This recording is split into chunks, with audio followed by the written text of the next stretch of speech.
Norėdami uždegti skaitmeninę žvakutę ar padėti skaitmeninę puokštę gėlių, spauskite uždek žvakę arba padėk gėlių.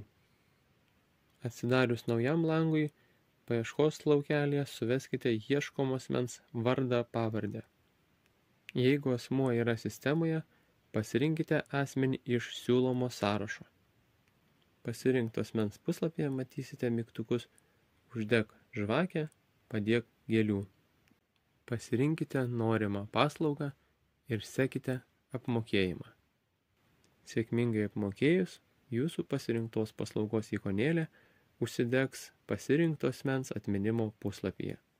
Taip pat žemiau puslapyje rasite žinučių rašymo formą.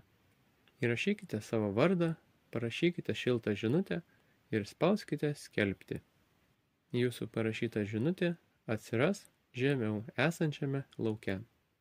Kilus klausimams, susisiekite su mumis kontaktais nurodytais šviesiatmintis.lt puslapyje.